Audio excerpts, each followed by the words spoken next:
Olá, pessoas. Eu sou Giovanni Vicenzo e nós estamos hoje na Trilha Folclore recebendo um convidado muito especial, eu e Draco Estelamari. Olá, Draco, boa tarde.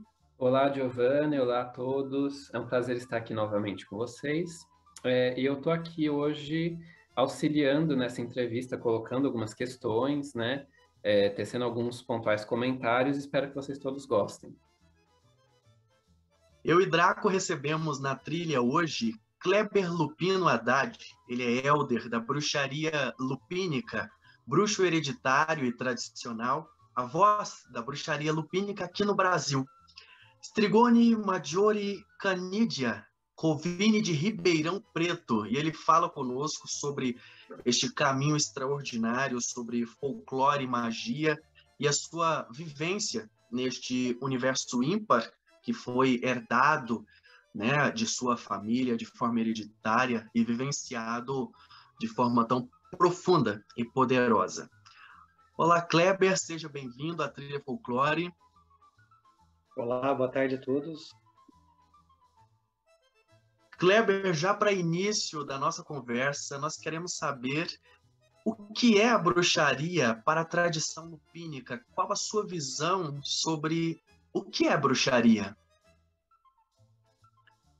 Tá, primeiro, boa tarde a todos. Espero contribuir, é um prazer estar aqui com vocês.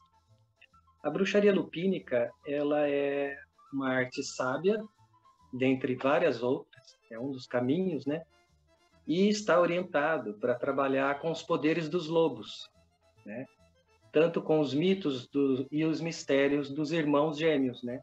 Rômulo e Remus, que são equivalentes e contundentes, até mesmo a Abel e Caim e outros irmãos gêmeos que tem na história.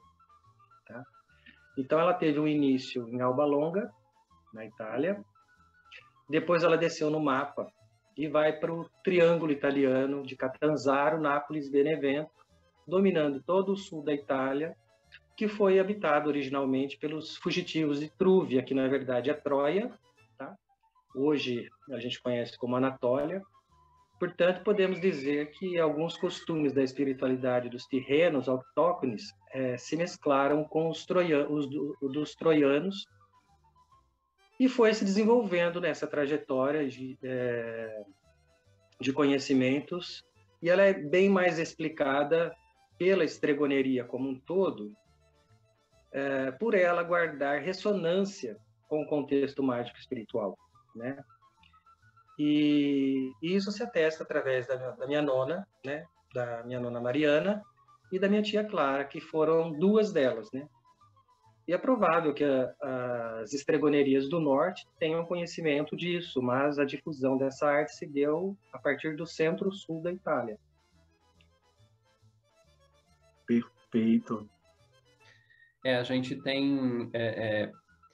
eu acabo sempre comentando isso, né? Você vai falar de Itália, é muito plural, tem muita coisa, né? Tem muitas particularidades de cada região, mas o norte e o sul, eles guardam, assim, algumas diferenças marcantes, né? Sim, bastante. Até mesmo na cor da pele. Se você pega para estudar a história da unificação e como foi a relação entre esses dois conjuntos de populações, é muito interessante as influências que a tradição mágica de cada lugar assimilou, né? E eu vou falar assim, tá, vou só fazer um adendo aqui, que eu sou apaixonado pela cultura do sul da Itália. Eu tenho ancestrais, assim, de todas as pontas quase, que eu já consegui conhecer a história, né? Eu tenho ancestrais nortenhos, sulistas, mas, assim, a cultura e a arte, a questão ancestral do sul é uma coisa apaixonante, assim, para mim, né? Como é que foi esse processo da transmissão desses saberes ancestrais, esses saberes tradicionais dentro do seio da sua família? Pode contar um pouquinho para a gente como isso funcionou? Então, o processo de transmissão de saberes, ele é muito peculiar para cada tradição, né? E todas elas são consideradas tradicionais, não existe uma invencionice, todas elas têm que guardar uma ressonância com isso, com esse contexto, né? E no início, quando a minha nona veio para o Brasil, ela trouxe com ela todo um escopo de fundamentos e práticas de abençoar e amaldiçoar, num resumo de meia dúzia de textos esparsos, né? E a transmissão do poder, ela foi oral, e em alguns casos se deu por meio de uma prática ritualística iniciatória própria, né? Conhecida como ouros romarinos, que é conhecido como a urina de alecrim, a urina do alecrim, né? E, porém, ela é diferente das iniciações criadas para receber as pessoas de fora, né? Porque essa última ela é mais formal e ela também guarda um contexto de preparação para quem vem de fora, quer aprender e guarda esse amor pela tradição lupínica, tem um vínculo espiritual até, né? A gente acredita em outras vidas, que a gente acredita em reencarnação, então pode ser que você reencarne fora do sangue lupino, mas na sua essência, tua alma, teu espírito, ela está vinculada lá em algum momento do passado. Então, o que a gente chama de um retorno, né? Um egresso para a própria tradição. E o que é tradicional? Existem dois tipos de bruxas tradicionais a saber, né? Primeiro, existem as bruxas tradicionais que são iniciadas por quem é hereditário, né? Porque aí todo aquele escopo da hereditariedade é transmitida tradicionalmente o que é tradicional para aquela família. E existem as bruxas tradicionais que trabalham com a tradição antiga, que compreende todo um escopo de mistério, desde a astrologia até com as partes básicas antigas que contêm, que estão inscritos até mesmo na própria história, né? Então é isso. Muito interessante. Então existe realmente, né, uma dicotomia. Não sei se está correto falar em dicotomia, né, ou enfim, num contraste, né? Mas existe uma forma de transmitir as coisas dentro do seio familiar, dentro das gerações ali, do convívio doméstico, e uma forma de transmitir as coisas talvez, né, mais cerimoniosa. Não sei se eu estou sendo assertivo aqui no que eu estou falando, mas algo mais rebuscado, feito para as pessoas de fora, pautado. E como que isso, só uma curiosidade minha, isso já é algo que já vinha já estava contido nesses saberes domésticos ou foi uma elaboração que vocês tiveram ao longo do tempo, das últimas gerações?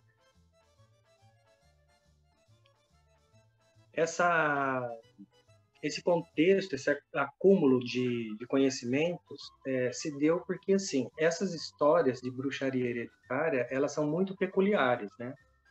Elas guardam relações com o elemento fogo, porque todas cultuam o fogo, mas, assim, nenhuma bruxa hereditária é igual a outra, né? Então, assim, o que é importante para uma família pode não ser para outra. Então, a gente guarda uma ressonância muito forte com os poderes dos lobos. Então, tudo aquilo que era importante para exercitar os poderes dos lobos era importante para minha família, né? Então, obviamente, você vai procurar uma outra família hereditária, de bruxas hereditárias, e elas podem não trabalhar necessariamente com os poderes dos lobos, mas sim com a coruja, a águia, o dragão. Então, assim, existem vários simbolismos, né? Esses simbolismos, eles são importantes, porque sem símbolo não tem linguagem.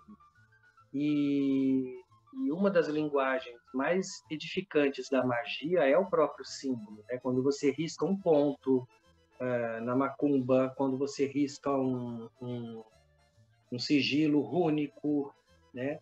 Quando você, enfim, até mesmo um talismã qualquer que você possa desenhar, ele tem que guardar correlação simbólica. Então, através desse símbolo, faz com que a sua mente acesse os mistérios ancestrais que está guardado ali, né? Numa caixa. Compreendo, compreendo. A magia, ela está na mente de cada um, né? Tanto é que a Tábua de Esmeralda fala, né? O universo é mental. Então, tudo que você imagina, você pode fazer acontecer, você pode atrair, você pode criar, você pode manifestar. Então, tudo depende da força com a qual você dispara esse poder, né? E a bruxaria lupínica, ela não é diferente, né? Então, os meus antepassados, eles foram guardando certas fórmulas, né? Não eram muitas, mas eram importantes para a gente. Então, essas fórmulas permaneceram, e a partir dali, cada um foi acrescentando alguma coisa que achou necessário, né? Por exemplo, se não houvesse internet, né? Você teria acesso a certos conhecimentos, né? Tanto orais quanto através de livros, e você iria registrar isso em algum momento da sua vida e deixar guardado. Então, depois da sua morte, alguém ia ter acesso àquilo, né? E a partir dessa ideia, iria se dar continuidade. Então, esse acúmulo de saberes, né, quando é registrado, ele compreende uma tradição de costumes, de valores, né, de folclore, de mitos, de simbolismos, de rituais. Então, assim, é muito, até mesmo a liturgia. Então, isso é importante. Ela não é estanque, né? Ela está sempre se desenvolvendo, se aprimorando, crescendo. Isso é algo que está muito, sempre em movimento, né? muito interessante. Kleber, e aproveitando essa questão sobre o desenvolvimento da bruxaria e sobre este arquivo de saberes, sobre tudo isso que a gente agrega com o passar do tempo, eu gostaria de te perguntar se existe diferença entre aquilo que os antepassados trouxeram da Europa e o que é praticado hoje pela congrega. Há uma diferença entre essas práticas? Sim, tem uma diferença, sim. Eu acredito que a diferença ela está em alguns pontos.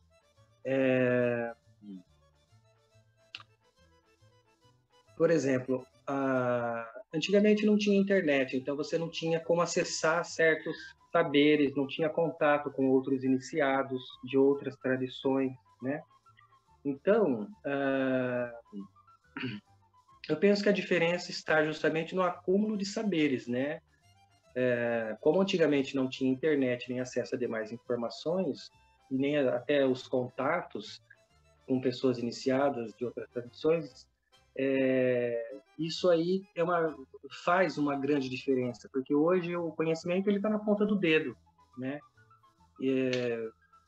Você guarda livros dentro de um celular, e isso antigamente não era pensado, né? Então, antigamente o que se tinha era conhecimentos totalmente verbais, orais, né? Que você tinha que ter contato, morar com as pessoas para você assimilar aqueles costumes, aquela vivência. Então, você ia para algum determinado lugar e ficava morando ali, trabalhava com aquela pessoa para pagar o ensinamento que você estava recebendo, né?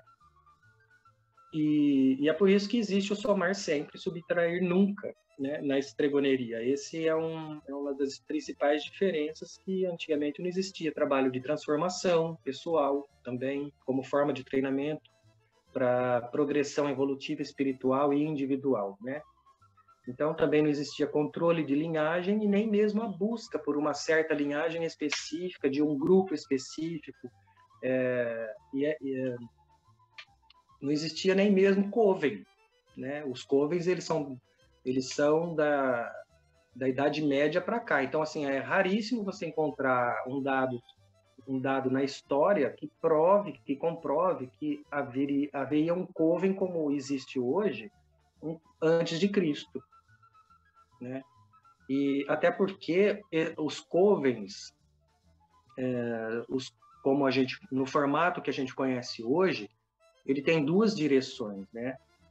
Existem os covens que são orientados pelo chaturanga e os covens orientados pelo sistema do xadrez, porque o coven ele é uma corte com cargos, né?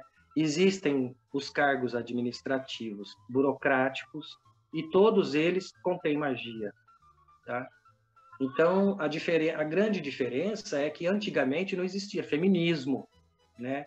A tradição, ela era como ela era e ponto, e acabou. Não tinha essa coisa moderna e psicológica que tem hoje, né? Que, vamos respeitar isso, vamos respeitar aquilo. Não. Ela nasceu dentro de um contexto. E a evolução disso, de lá para cá, é que faz toda a diferença, porque hoje nós temos maior respeito, maior conhecimento. Então, assim, os covens orientados pelo Chaturanga, o Chaturanga é um jogo mais antigo, é o avô do xadrez. E no Chaturanga quem manda é o rei, não é a rainha. Então, os covens orientados pelo Chaturanga, eles são mandados por bruxos homens. E os covens orientados pelo xadrez, onde a rainha manda, é orientado pela alta sacerdotisa ou pela magister, né?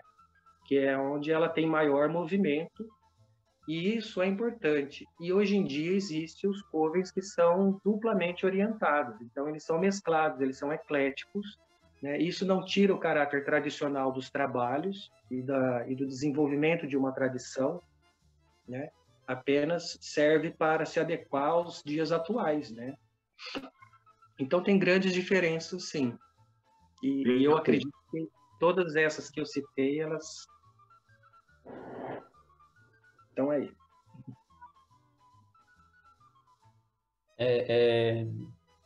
Eu não sei, fazendo apenas um comentário, eu acho muito interessante quando a gente tem o respaldo, por exemplo, quando a gente ouve de uma pessoa que tem esse legado para trás dela, né, e que está nesse meio e que está aprendendo e ensinando há mais tempo, esse panorama que você nos trouxe aqui, né, que é o que a modernidade e as facilidades que a gente tem hoje nos oferecem para que a gente possa expandir aquilo que as gerações anteriores trouxeram.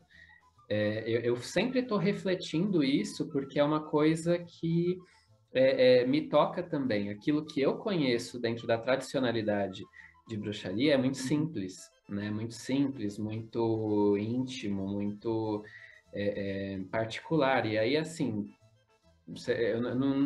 jamais que eu iria imaginar, né? Por exemplo, na minha infância, quando eu tomei contato com algumas coisas, eu não entendia, por exemplo, o que seria uma estrutura de coven, o que é isso, nem e conheço pessoas que vêm dessa mesma ascendência que também não sabem até hoje, mas hoje você tem essa porta aberta, né, para estar aprendendo com outras tradições, né, e com o conhecimento que está posto aí, e você tem a chance de enriquecer tudo. Eu acho que havendo critérios bem colocados, havendo discernimento, tendo alguém com sabedoria para guiar, eu acho que a gente tem um universo assim maravilhoso para expandir hoje em dia. Por isso que eu acho esse tipo de relato, né, que você nos fez, uma coisa muito fascinante, e acho que as pessoas têm que refletir sobre o que significa isso, né? Então, a maioria das pessoas que tenta divulgar a estregoneria no Brasil, elas vivenciam um mito, né? Do que elas leem. Então elas começam a falar, os covens se chamam bosqueto, mas isso não é verdade. O bosqueto, ele é uma reunião no bosque, né? Ele é um local, ele não é pessoas. Então, assim, o covine, um coven, ele é definido através de uma congregação, portanto, o nome em italiano é congrega. Então, congrega seria um coven, seria uma reunião de bruxas, né? Uma reunião de bruxas em qualquer lugar, né? Tanto no astral quanto no mundo físico ordinário. E em 2011, quando eu me propus a criar o blog do Congrega Lupino hoje, ele se chamava Stella Lupino del Sud, que em italiano seria Estrela Lupino, Estrela Lobo do Sul, né? E ele existe desde 2011 e eu tenho trazido conteúdos tradicionais e comentários, vivências de transformação, né, tudo dentro do contexto, tanto no folclórico, simbólico e mítico, né, e da prática e da ritualística, né. Eu não pude colocar muitos rituais ali porque o pessoal ficou desgostoso, falou, não coloca rituais para a gente não divulgar mas assim, alguns até podem ser divulgados, né? Mas aí a gente optou por não. Então, tem pouquíssimos rituais realmente ali, né? Mas tem muitos dados históricos e relatos, né? De vivências mesmo. Então, eu tenho trazido conteúdos tradicionais dentro do blog, né? Justamente para acessar e ter um conteúdo digno, né? Eu queria fazer até um comentário sobre o blog, porque eu me recordei que eu já havia lido coisas no blog Lupino, e depois eu redescobri ele nos últimos tempos, e tem algumas coisas muito interessantes, mas uma que mais me chamou a atenção é uma história sobre a maldição da planta lupino. Essa história da Virgem Maria na fuga para o Egito me chamou muita atenção porque eu tenho na minha família um conjunto de mitos, de histórias que eu aprendi com a minha vozinha que explicam algumas coisas. E eu já conheci outras pessoas que tinham histórias parecidas, né? Incluindo essa. E a gente tem uma história muito semelhante, mas não é sobre a planta lupina, é sobre uma fruta, sobre uma outra espécie de vegetal, e que isso tem uma explicação do porquê que aquela fruta é sagrada, enfim. Mas é a mesma história da fuga de Maria com o menino Jesus para o Egito e a perseguição dos soldados. Ela tem um outro desenvolvimento, mas assim, e eu me lembro de já ter achado essa história numa edição de um livro de São Cipriano, não lembro qual edição, mas havia uma história, a mesma estrutura, mas falava, se eu não me engano, acho que da ferradura do cavalo, uma coisa assim, acho que era a ferradura que era abençoada, algo nesse, ou amaldiçoada, algo nesse gênero. Me chamou muita atenção porque me parece que são formas, né, que mostram uma certa maneira uma maneira antiga de você passar saberes, né? E eu não sei, eu acho bonito ver que tem tradições diferentes, né, de lugares diferentes que carregam às vezes estruturas semelhantes, né, dessa forma. Eu acho, assim, enfim, quem estiver nos ouvindo pode acessar ali, é uma história bem bonita. Eu tenho um certo tabu em colocá-la publicamente, aquela que eu aprendi, né? Mas isso é uma coisa minha, né? Enfim, era isso que eu queria comentar. Eu lembrei dessa história agora com a sua explicação e eu acho que é interessante dar falar esse comentário aqui para quem estiver ouvindo, para ter uma noção de que esses elementos estão presentes em várias tradições, Sim. né? De forma ancestral. Toda família bruxa que se preza tem uma maldição, né? Então, nós temos a nossa. E o que é importante ressaltar com relação à maldição é o seguinte, é que tanto uma iniciação quanto até mesmo o caminho bruxo, seja ele qual for, ele traz a bênção e a maldição, né? Porque os opostos se complementam. Então, o que é importante a gente ressaltar é como você lida com isso, como você faz a maldição a trabalhar em seu favor, né? Para fortalecer justamente a parte fraca, né? Então isso é importante, isso traz uma forja de caráter também.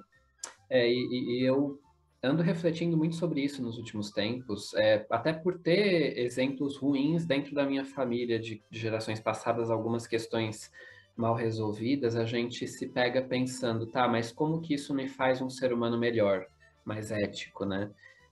Isso é uma coisa que eu ando pensando bastante também. Sim, entendi. A bruxaria ela vem para mim para eu oferecer mais, né? Então, ela é a bruxaria contém um escopo de sabedoria muito grande, né? Eu acho que uma vida só é pouco para você aprender tudo, mas conforme você vai fazendo todo o desenvolvimento pessoal dentro desse caminho, né, dentro do craft tradicional, você tem a oportunidade de transformar o seu caráter, de melhorar ele, de forjar ele. A gente fala forja porque forja é o elemento onde vulcanos, né, que seria Tubal-Caim, para algumas outras tradições do craft,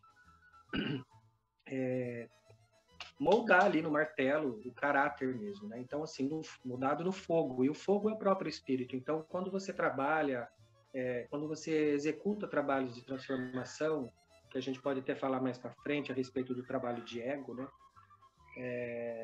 Você tem a oportunidade de se auto-melhorar, porque o que é importante de você estar fazendo aqui na Terra é você saber qual é a sua essência, os seus dons e para que serve, né? Se você não tem utilidade para nada, né? Por que você está aqui, entendeu? Então, quando você descobre o porquê que você está aqui e tudo, como isso tudo se amálgama, né? Você visualiza você tem um vislumbre de um novo propósito, né? A minha vozinha falava, fulano pode deitar e morrer que não faz falta, né? Porque não fez nada de útil com a vida. É mais ou menos isso. Tanto é que a própria história nos conta isso, né? Os deuses, na verdade, em grande parte, foram pessoas que andaram sobre a Terra e que fizeram grandes atos, grandes coisas, né? Construíram coisas, fizeram grandes edificações, grandes coisas, que eu digo no sentido de construções, de ajudar pessoas, enfim, fizeram grandes atos e depois que morreram foram divinizados. Então, isso são os deuses, né? E isso é muito antigo, né? Isso se perde no tempo, lá atrás. Então, o que é importante de se saber e conhecer uma ancestralidade é justamente para você poder alimentar uma egrégora da onde você retira o poder, né? E a bênção e a maldição, ela são os poderes da vida e da morte, ela vem do mesmo lugar, né? O mesmo Deus que fornece a vida, ele tem o poder de fornecer a morte, né? Entre os cristãos, por exemplo, eles falam assim, eu fui... eu perdi aquele avião, eu perdi o meu voo e o avião caiu, então Deus me salvou. Não, não é bem assim, né? Não existe a meritocracia, entendeu? Deus não escolhe, cada um tem um destino, né? Não é escolhido por Deus. Eles têm uma visão muito equivocada a respeito desse assunto, né? Uhum. Você mencionou Tubal-Caim, isso já até casa com essa nossa próxima pergunta. Nós vimos e conversamos já a respeito, né, que vocês têm também a ligação com uma tradição de bruxaria sabática luciferiana, né? No que consiste essa tradição? Você pode falar um pouquinho dela para a gente, para que enfim, para quem estiver nos ouvindo, nos assistindo, possa entender de onde vem esse contexto, né? Isso se amalgama à sua tradição familiar? Como é que isso funciona? Posso, sim. Na verdade, eu fui introduzido dentro de uma tradição que tem um pano de fundo sub-luciferiano, né? Está mais embaixo. E não luciferiano por si só, né? Mas, assim, eu gostaria até de falar um pouco da bruxaria sabática e as diferenças com a luciferiana, porque uma precisa da outra, uma faz uso da outra, né? E as pessoas confundem, né? Então, o que é a bruxaria sabática, né? A bruxaria sabática, ela nos remete ao onírico, né? É ao feriado do corpo e não do espírito, né? Então, esses elementos do folk magic, dos mitos, dos símbolos do antigo sabá, das bruxas, né? Eles podem ser empregados dentro desse contexto, né? E a bruxaria sabática, ele é um caminho dentre vários outros que existem na ABT, né? Na bruxaria tradicional, que proporciona, que é proporcionado, aliás, por Eufâmia, né? Que é o mundo das fadas, o país das fadas, né? O que a gente chama de fada, que o pessoal lá fora confunde muito com a sininho, o que a gente chama de fada, na verdade, são os mortos. Os mortos são aquilo que a gente chama de fada, tá? E quando a gente fala de Eufâmia, a gente está falando do mundo dos mortos, né? Então, isso é muito... Isso fica muito claro no mito dos Tuatha de Danann, que foram morar debaixo da terra, né? Então, as fadas, elas são um contexto céltico, né? Que os romanos não souberam interpretar muito bem, tá? Mas, assim, as fadas são os mortos. Então, quando a gente fala de Eufame, nós estamos falando do caminho da astúcia, né? Nós estamos falando que, junto disso, os mistérios da terra, onde se contata os mortos que habitam a nossa carne, que engloba as influências da Wicca, né? Que o Wicca é um caminho antigo de bruxaria, bem mais antigo do que a Wicca, né? E é o caminho da arte sem nome, porque ela tem muitos nomes, então não dá para você somente pleitear um. Então é chamado de sem nome porque ela tem muitos nomes, né? E ali é onde o sonho feito carne se desloca, né? A partir do nous da bruxa. Nous é um contexto francês para mente, né? Muito trabalhado com um filósofo ocultista, entre outras formações que ele tem, né? O Marcílio Ficino, né? Então ele se desloca a partir do nous da bruxa e ficou conhecido através da influência, né? A bruxaria sabática ela ficou conhecida através da influência, autonomia e divulgação dos escritos de grandes bruxos, né? Como, por exemplo, o Chamblay, o Crocane, o Nigel Jackson e o Pennick, né? O Michael Howard, o Daniel Schuch, que hoje é o atual magíster da culto Sabbat ou Sabbatai, cada um fala de um jeito aqui no Brasil, e o Robin Artenson, o Austin Osman Spare, o ocultismo de Kenneth Grant, entre outros, né? E a bruxaria sabática, ela não se confunde com a arte divulgada pelo Michael Ford, né? Porque o Michael Ford, ele tem o tipo da bruxaria dele não é sabática, é um caminho da mão esquerda, né? E o propósito e o contexto litúrgico são outros a serem alcançados, são bem diferentes, né? E aí, quanto a parte luciferiana, ela se relaciona com a prestação dos movimentos dos poderes alocados na estrela matutina, que é Vênus, né? Vênus é Lúcifer, né? Então, a qual anuncia o Sol ascendente. Por isso que a astrologia ela é muito importante, né, na luciferiana. Não só na luciferiana, mas acredito que para quem tem conhecimento de astrologia tradicional, a astrologia, além dela ser muito antiga e muito bruxa, né, ela é uma puta ferramenta bruxa para todo mundo, né? Inclusive para os trabalhos de autotransformação e autoconhecimento, né? Então, voltando, né, ao esclarecimento do nous, que se soma com o espírito luminoso, portador da luz, do qual nós somos despertos, né, no estado que a gente se desperta daquele sono da cegueira, né, de Maia, aquela coisa da ilusão, aquela coisa de quando você reencarna, você esquece quem você é, né? Quando você desperta, você se transforma num vaso espiritual clareador e fértil, né? E essa questão luciferiana, ela está ligada com os mistérios das serpentes da sabedoria, né? Que vieram depois do culto de Eleusis. Então, os mistérios órficos, por exemplo, é totalmente luciferiano, né? E o conjunto de esoterismo, mais a parte gnóstica e filosófica, baseada na figura e símbolo da luz do intelecto, formam as irmandades luciferianas, as quais renegam o satanismo, inclusive, porque são coisas diferentes, né? Enquanto a bruxaria Enquanto a bruxaria luciferiana possui um pano de fundo filosófico em Platão, o satanismo ele revela-se sobre um pano de fundo filosófico de Nietzsche.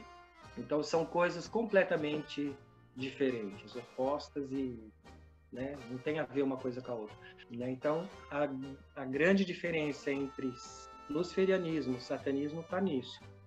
E eu fui introduzido na tradição sub-luciferiana quando eu não sei se eu já comentei, mas eu fui um dos 11 fundadores da Via Vera Cruz, junto com o Nicolas de Matos Criswolde, que foi o meu mestre e iniciador, né? E eu trabalhei 13 anos com eles, ao lado deles. É uma irmandade de bruxos do bom povo de Eufame, vamos dizer assim, e que eu mais aprendi do que eu contribuí, porque a sabedoria que existe ali é imensa, né? Então, assim, seria muita arrogância da minha parte dizer que eu ensinei alguma coisa para eles. Eu mais aprendi do que eu ensinei. Mas, assim, foi um imenso prazer essa descoberta, porque isso, inclusive, mudou não só o meu comportamento, mas a expansão de consciência, né? Deu um up. Então, foi assim, né? A Via Veracruz foi formada através de 11 membros que trocaram linhagens entre si. Então, todos os 11 originais receberam as mesmas linhagens. Eu carrego hoje 16 linhagens ao todo. Eu posso fazer uma observação? Eu não sei, tá? O que são essas linhagens todas na sua totalidade, né? Mas eu tô aproveitando esse gancho só para fazer um comentário, no sentido de que as pessoas às vezes têm uma ideia equivocada do que seja uma linhagem. E compreendem, né, que isso seria pressuporia, não sei se é esse o caso, né, mas um conjunto ritualístico todo, um conjunto de dogmas, de preceitos. Mas eu tive contato com um estudo de uma moça, de uma doutora pela Universidade de Leeds, da Inglaterra. Ela se chama Angela Pucca. É uma italiana, ela fez um estudo lá na Itália sobre como as mídias sociais e a modernidade têm influenciado as práticas de estregoneria, de magia folclórica de cura nas comunidades italianas. E ela concluiu o seguinte, que existe um movimento muito forte das gerações mais novas que recebem laços iniciáticos, às vezes são questões muito simples, então a pessoa, por exemplo, só sabe fazer um tipo de magia climática ou só sabe cortar uma olhada, lançar uma olhada, entrar em contato com os mortos, coisas segmentadas, mas entrando em contato uns com os outros, eles trocam esses laços e assim vão agregando saberes. Como eu disse, eu não sei como exatamente funcionou isso nesse agrupamento, né, da Via Veracruz. Acho que deve ser uma história interessantíssima, mas antevendo só a forma como as pessoas pensam, nem sempre, quando você fala de trocar uma linhagem, é um todo, né, como seria, por exemplo, você trocar uma iniciação no candomblé, algo que possui toda aquela complexidade que é muito desgastante de você manter funcionando, né? Às vezes elas são coisas mais curtas e objetivas mesmo, né? Então, só fazendo esse adendo, assim, né? Eu não sei se foi esse o caso de vocês, mas que é um movimento que está generalizado, né? De quem tem essas linhagens tradicionais. No meu caso, para mim, exatamente, especificamente, eu trabalho somente com 3 linhagens, de todas as que eu recebi. Porque é humanamente impossível colocar em prática mais alguma, né? Eu trabalho com a bruxaria lupínica, eu trabalho com a bruxaria romá, que é uma bruxaria cigana, e eu trabalho com a bruxaria tradicional sub-luciferiana, né? Eu desenvolvo trabalhos com essas 3 linhagens. As outras, quando eu falo que eu carrego 16 linhagens, eu trago um conjunto de escopos de bruxarias tradicionais de 16 vertentes. Então foram 16 mortes, foram 16 iniciações da qual eu sobrevivi, porque assim, as pessoas falam, eu quero ser iniciado é ótimo, é legal, é não sei o quê. Não, não é, tá? Ser iniciado significa assim, eu vou dar um exemplo muito clássico. Na saída de santo no candomblé, na iniciação do candomblé, nasce um santo, nasce um orixá, que é um deus, certo? Na bruxaria também, nasce um deus na iniciação. Então, para você divinizar o seu eu, né, demora para você ser treinado, para você adquirir essa consciência, para você se expandir, se projetar como tal, né? Você é um deus na Terra. Então, é certo, sim, as pessoas utilizar o Namastê hindu para falar o meu Deus que habita dentro de mim, saúde o seu que habita dentro de você, porque nós somos divindades experimentando uma vivência terrena, né? E é por isso que o pensamento de anjos caídos, né, que nós somos almas, espíritos que reencarnou aqui na Terra, essa queda, né, de Lúcifer. Lúcifer não é uma entidade exatamente, ele é a iluminação da consciência, né? Então, tudo isso está relacionado, né? E para o meu caso, eu acredito que todas essas linhagens traz uma bagagem muito grande, né? Que até mesmo às vezes me confunde, porque todas elas estão dentro da minha mente, da minha cabeça, e para mim elas não têm contradição nenhuma, elas se dão bem uma com a outra, né? E às vezes até eu preciso, às vezes, retomar alguns estudos para separar o joio do trigo, porque elas se fundem de verdade.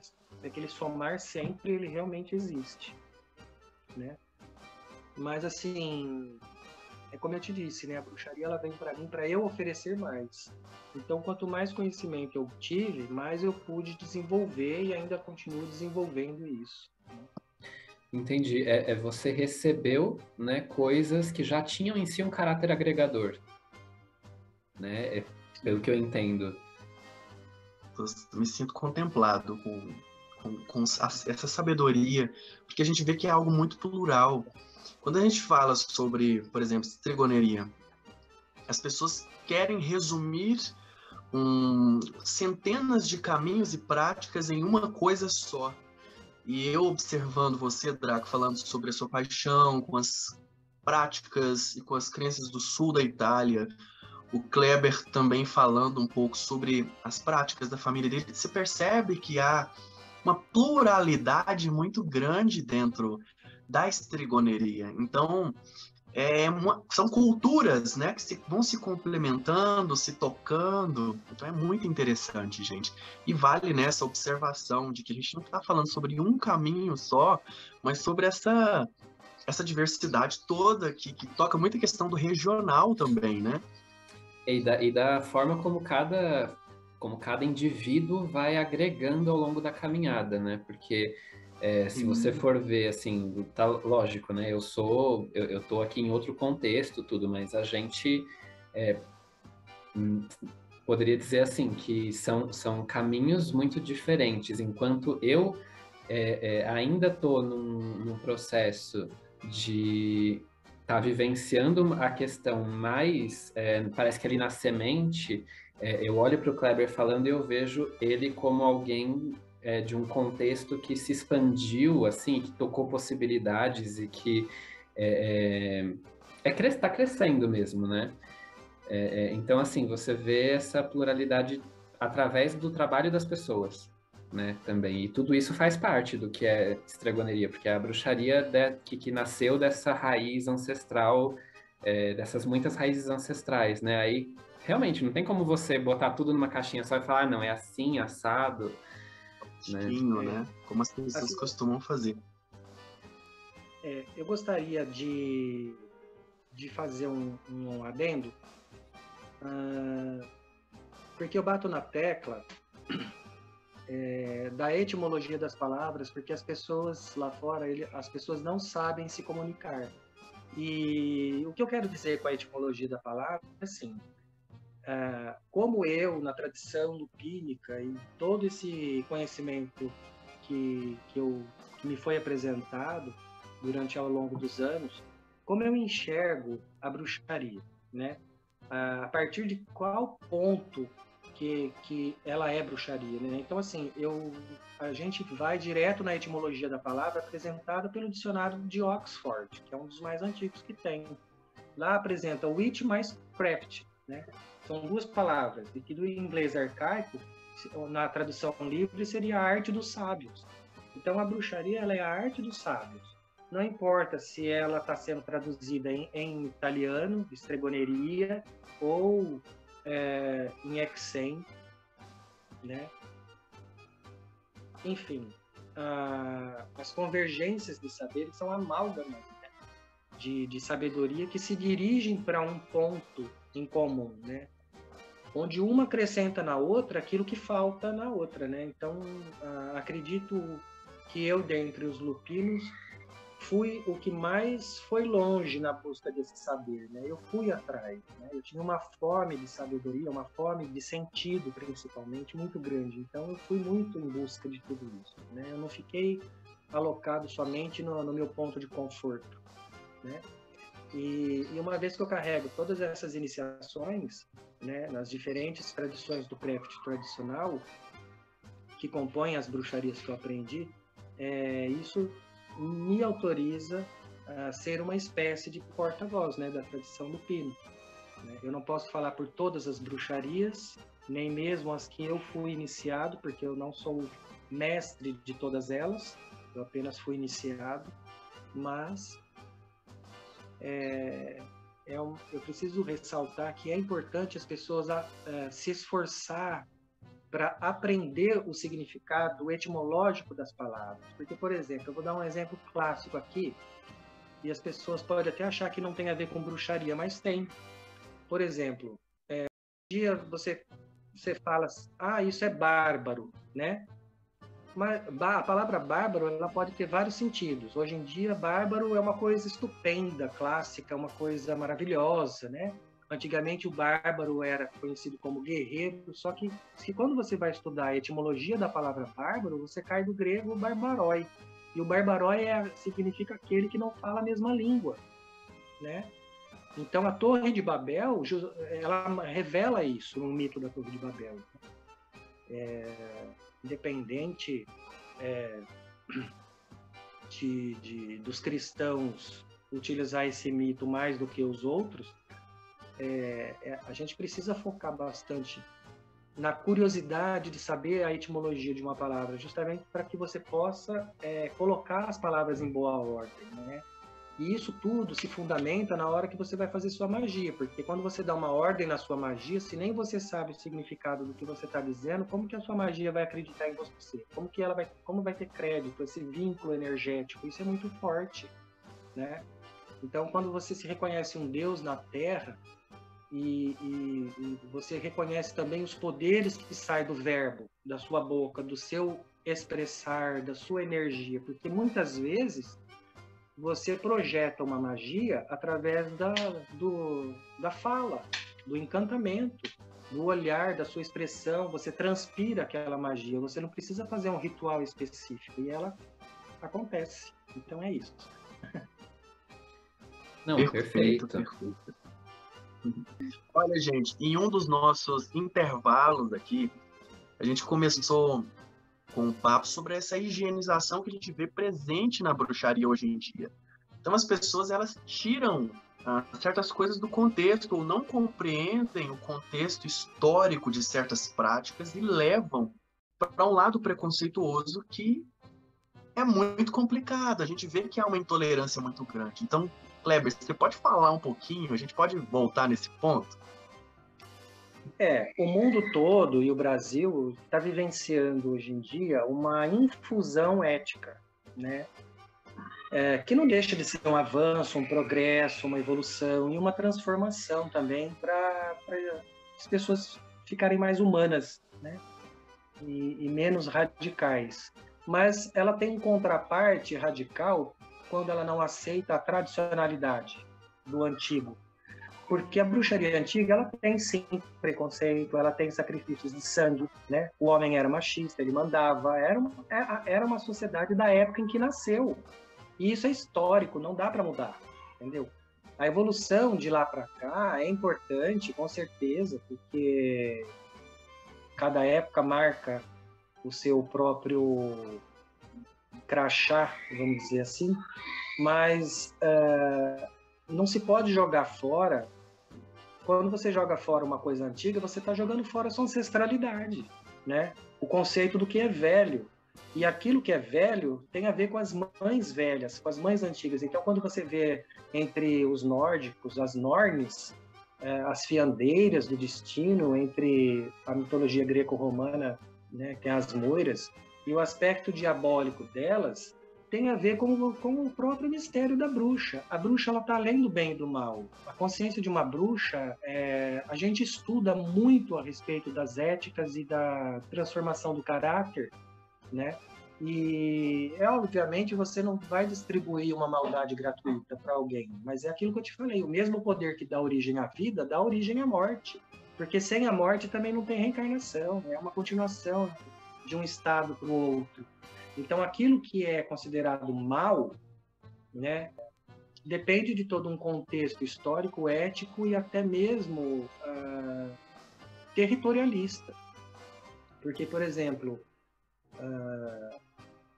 a bruxa, ela não é nem boa e nem má. Ela recebe os poderes que são parte da criação, né? Então, as pessoas têm aquele preconceito de falar, a bruxaria é má, a bruxa é má, a bruxaria negra, feitiço negro, não sei o quê. Isso realmente não existe, porque magia não tem cor, mas assim, se ela tivesse cor, seria cinza, né? Mas esse poder de fazer o bem e o mal é um poder que a gente tem, né? E lembrando que o poder não é nosso, ele nos é emprestado, né? O nosso poder pessoal é o poder que a gente carrega na alma, o conhecimento, a sabedoria, isso ninguém tira de você. Então, quando você trabalha os seus centros de poder do corpo, quando você expande sua consciência, você também tem condições de se projetar fora do seu próprio eu. É aí onde a magia acontece, né? Eu acho interessante sobre essa questão do potencial da bruxa. Falar sobre isso, bem e mal, sobre como isso nos compõe é muito importante, para que as pessoas não se neguem ou não crucifiquem pessoas que pensam dessa maneira. Eu acho interessante as bruxas de Tezcatlipoca, uma divindade mesoamericana que é relacionado ao diabo e, ora, também sincretizado com São Miguel Arcanjo, por incrível que pareça. Elas tinham a habilidade, o costume de fazer pães em forma de mariposas, e elas subiam em colinas, Draco e Kleber, e elas tinham duas opções nessa prática. Se elas plantassem o pão em forma de mariposa, que é uma simbologia mesoamericana para a alma, para o espírito, a mariposa ela traz este aspecto da visita de nossos antepassados, da visitação dos mortos. Se elas plantassem este pãozinho, elas abençoariam a colheita. Se elas molhassem esse pão em cima de uma pedra, elas atrairiam relâmpagos e chuvas fortes para a vila onde elas estavam. Então, você tem esses dois aspectos e eu acho muito interessante como que está presente em todas as culturas onde a bruxa está presente também. A capacidade de abençoar ou a capacidade de trazer o malefício, de trazer essa problemática toda, né? E o discernimento, né, como forma de saber a escolha para que você não se torne alguém detestável ou desequilibrado, né? Para cada uma daquelas circunstâncias, né? Como isso é interessante, ter essa balança dentro de nós para pesar aí o que é. Eu vou enterrar esse pão ou vou molhar, gente? Vamos lá. Então tem que ter essa balança, esse crivo, né? Eu acho que falta crivo hoje em dia também. O pensar, tem gente que se projeta como um verdadeiro demônio, sabe? Não equilibrando seus demônios e anjos, aí como o Kleber citou lá no início, mas trazendo essa coisa totalmente desregrada, alucinada, maligna mesmo, desenfreada. E outras pessoas que, coitadas, se tornam tapetes aí porque, infelizmente, não se equilibram, não sabem molhar os pães nas horas certas, provocar uns relâmpagos, gente. É importante também.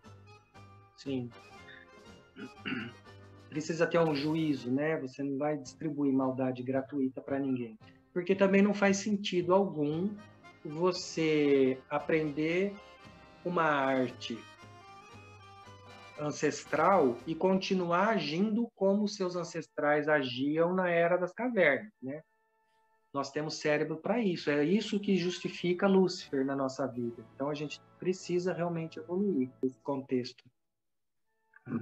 Dando continuidade, Kleber, a gente gostaria de saber também como essas duas tradições, a familiar e a luciferiana, compreendem o Sabá das Bruxas, o folclore do Sabá das Bruxas. Trata-se de uma simples reunião de bruxos no plano astral, ou um mistério ancestral, ou um simples folclore? Qual a visão e as diferenças entre a visão da bruxaria familiar e a luciferiana sobre isso? É uma soma, porque existem para nós dois tipos de sabá que pode ou não levar para um terceiro, né? Esses dois tipos de sabá é o ritualístico e o onírico, né? o onírico ele é encantado. Então, quando os procedimentos de ambos se somam, né, nós temos um sabá completo, né? Porque você passa por um contexto de treinamento que vai levando sua mente para aquilo ali, né? E quando você faz os procedimentos ritualísticos e proclama todos os encantamentos, você precisa sonhar, né? Lembra que eu falei no começo da entrevista que eu citei a Tábua de Esmeralda, né? Que na Tábua de Esmeralda é dito que o universo ele é mental. Então, a verdadeira liberdade das bruxas ela está na mente, né? É através da mente que você se projeta. E o mundo onírico ele é extremamente sabático, né? Então, a viagem, seja através do seu sonho induzido ou através do impulso que uma planta de poder pode te dar, seja através de uma visualização simples ou de um transe, né? Você acessa o sabá, o sabá das bruxas, ele está acontecendo a todo momento. Somos nós que entramos nele, entendeu? Ele existe a todo momento, ele é 24 horas por dia, ele não para, né? Somos nós que entramos nele. Por quê? Porque através daquelas datas que o pessoal da Wicca conhece como sabá, são datas que são portais, onde os véus estão mais finos para poder acessar certas particularidades. Por exemplo, em fevereiro você tem um véu fino para que você faça uma purificação, né? Entendeu? E, no entanto, não tem a mesma força em outras datas para purificação, né? Primeiro, porque já existe uma egrégora, né? E segundo, que a astrologia mostra que, com relação a esse momento, tem um fundamento. Então, o sabá das bruxas ele é um ritual que tem partes cerimoniais, que tem partes encantatórias, né? E que você se desloca entre o véu dos mundos para que você acesse o sabá das bruxas, que está o tempo todo acontecendo. Eu acho que é um dos temas, né, mais acho que complexos, né, mais interessantes quando a gente pensa nos conceitos da bruxaria tradicional. Também é um dos pontos, assim, acho que um dos assuntos onde você vai ter mais divergência, porque eu vejo, né, as pessoas falando por aí, ou assim, pessoas comentam comigo, né, sobre os conceitos umas das outras. E eu me lembro de já ter conhecido gente que dizia que o sabá é simplesmente um encontro em desdobramento, né? Então, assim, você desdobrar o seu espírito junto com um amigo lá e vocês marcam de fazer um piquenique em tal lugar, assim, assado. Já vi gente falar que é um processo meditativo exclusivamente, né? Seu com você mesmo. E já vi gente dizer, enfim, que é algo, né, no sentido de uma missa do diabo, uma missa dionisíaca, uma coisa que está fora. Mas então você entender, né, todas as nuances disso tudo, né, é um trabalho muito complexo, e eu acho fascinante. Eu vou dizer a meu respeito, assim, eu coleciono algumas experiências com isso. Já foi um fator importante na minha caminhada espiritual até hoje, inclusive para me colocar nos lugares onde eu iria aprender coisas necessárias, enfim. Mas eu fico mais para esse lado, realmente eu concordo muito com o Kleber, eu fico mais para esse lado do entendimento do sabá como esse fenômeno onírico que está fora ali da temporalidade, o sonho nada mais é do que a porta, né, o meio pelo qual você vai acessar isso, né? É importante. Um gancho interessante também, pessoal, pegando aí esse comentário do Draco sobre o sabá, esse encontro / piquenique, esse encontro de amigos, é tão importante quanto falar sobre o significado de sabá, é trazer também, eu acredito, a nossa visão sobre qual a função do sabá, né? Então, o sabá é o encontro, mas qual a função desse sabá? Será que o sabá é esse encontro para esse piquenique. O que vocês acham sobre isso, gente? Vocês poderiam trazer um pouquinho. Porque, vez ou outra, surge uma dúvida lá no pessoal e a gente tenta trazer um conceito, só que eu acho que tem muitas visões sobre o que é Sabá, eu acho que trazidas também pela bruxaria moderna, e acho que destoam um pouquinho do que a gente vivencia ou acredita. Então, para vocês, qual a função do Sabá? O Sabá não tem uma função só, né? Tem várias funções, e duas delas é a liberdade que traz para o teu espírito, né? E a comunhão, que a gente chama comunhão com o diabo, é a comunhão com a tua lucidez, com o teu esclarecimento. O universo todo ele é mostrado para você dentro de um sabá. Então você passa a ser um conhecedor de coisas que as palavras são pobres para exemplar um mistério. Então você fica com aquilo guardado dentro do teu espírito, dentro da tua mente. Tudo que foi revelado para você, você tem conhecimento de como é o funcionamento de tudo aquilo que existe fora de você, fora do teu ego, né? E você não tem palavras para exemplificar aquilo tudo. Então é por isso que nasce, inclusive, os poemas, né? Através dos poemas a gente chega um pouquinho perto daquilo que a palavra consegue expressar um mistério, né? Toda palavra é muito pobre para expressar um mistério. E é importante ressaltar de novo a Tábua de Esmeralda, porque a Tábua de Esmeralda ela é a mãe da lei da atração, né? E como mãe da lei da atração, já significa que as bruxas detêm o conhecimento do poder da atração, né? Do segredo tão divulgado por aí, porque o universo ele é mental, você cria aqui. E quando você faz essa criação se manifestar, isso é muito bruxo, né? Então, primeiro ele é um sonho, primeiro ele é uma ideia, é o mundo das ideias de Platão, né? É muito importante.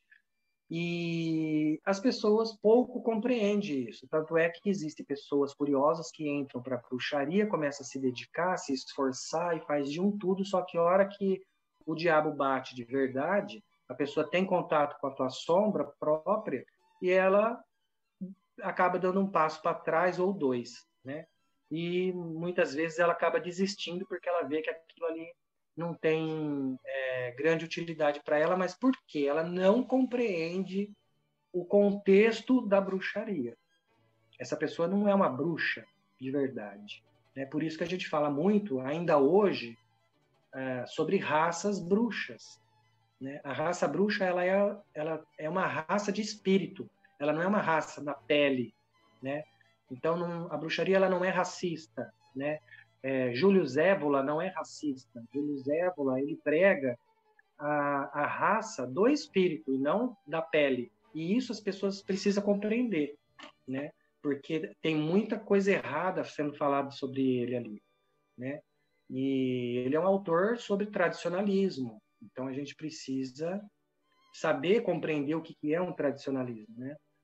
E as pessoas, quando não compreendem a bruxaria, elas partem elas estão em busca de poder, elas querem poder. Então elas vão para o candomblé, se iniciam no candomblé, e ali elas começam a servir os orixás de uma maneira, mas tudo porque elas querem se projetar com poder, entendeu?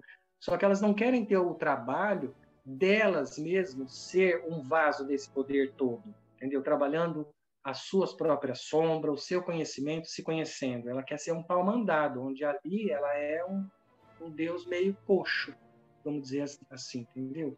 Porque eu acredito no seguinte, se a pessoa não tem um autoconhecimento de si mesma, como ela vai ser exatamente um vaso para um Deus, né?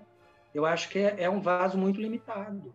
Pode até ser um vaso, mas é limitado, porque não tem um completo desenvolvimento do seu ser.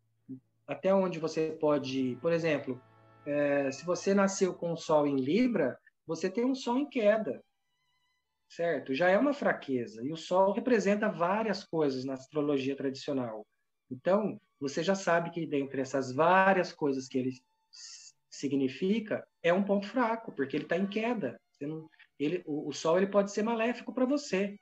Então, se você conhece a astrologia, se você conhece a sua pele, se você troca de pele, né, e veste outras peles no âmbito da transformação, quando a gente vai para o sabá, a gente se transforma em lobo, nós lupinos, entendeu? A gente faz um trabalho, nós somos os lobisomens, entendeu? Já fomos chamados até de malandante, tá? Malandante para mim é pedra rolada, né? Porque significa pedra rolada, uma pedra que rola, uma pedra quadrada que rola e fica redonda. É isso que significa etimologicamente. Então, as pessoas precisam entender todo um contexto vivenciado na bruxaria, porque a bruxaria, na hora que ela pega para valer, ela vai bater na sua sombra, entendeu? A sombra pode ser um contexto moderno, de Jung e tudo, mas ela já existia lá atrás, entendeu? Porque não existe luz sem sombra, entendeu? Então, precisa ver a disparidade entre aquilo que se complementa, os adversários que se complementam. Você vai brigar com seu adversário ou você vai contribuir conscientemente para que o seu adversário receba a luz que ele merece? Entendeu?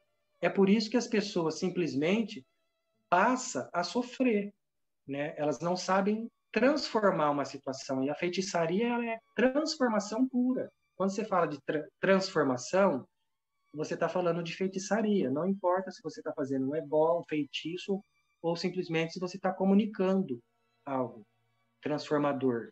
Isso é feitiçaria, né? Porque feitiço vem do latim factus, que significa ação sobre o futuro. Então, se você não tiver poder para agir sobre o seu próprio futuro, ninguém dá o que não tem, né? Você não vai poder mudar a vida de uma pessoa. E as bruxas, elas detêm o poder temporal. E esse poder temporal, ele é parte de uma espiritualidade que mexe no destino das pessoas. Então, por exemplo, o teu chefe tem o poder de te mandar embora, mas você tem o poder de matar o teu chefe. Entendeu? Essa é a questão. Muita gente não compreende isso. E elas mexem no destino das pessoas, prejudicando as pessoas. Depois recebe uma maldição fodida e não sabe o porquê, né? Então, é aí onde existe a correlação das coisas, né? Eu tô aqui assim, só assim, né? a, a, dentro do folclore da minha família, você tem o termo malandante associado a justamente o que o senso comum acaba atribuindo como um trilhar de um caminho errado, meio torto. Né? Então, até hoje tem gente que vai xingar uma criança que está fazendo uma coisa que ela entende que está errado e fala seu malandante, né? São coisas que foram se transformando. Ah, voltando um pouquinho só nessa questão do sabá, assim, eu concordo, acho que nem teria condição de discordar, né? Mas assim, eu tô junto, eu entendo e eu tô junto dessa explicação toda.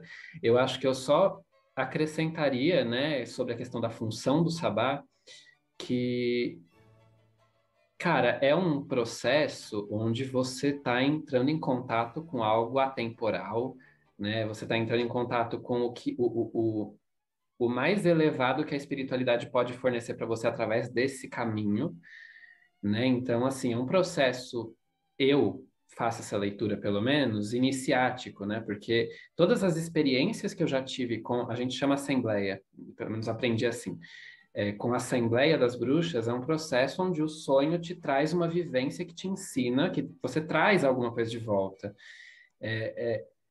E não é sempre, pelo menos comigo não é, assim, de vez em quando acontece com os protocolos ali e tudo. Mas é algo muito precioso que me transforma, que eu sinto isso, né? Eu aprendo, eu recebo alguma coisa que vai me agregar força para um ponto da minha vida que eu estou precisando, eu recebo um direcionamento. Então, eu paro para pensar nessa questão da função, né?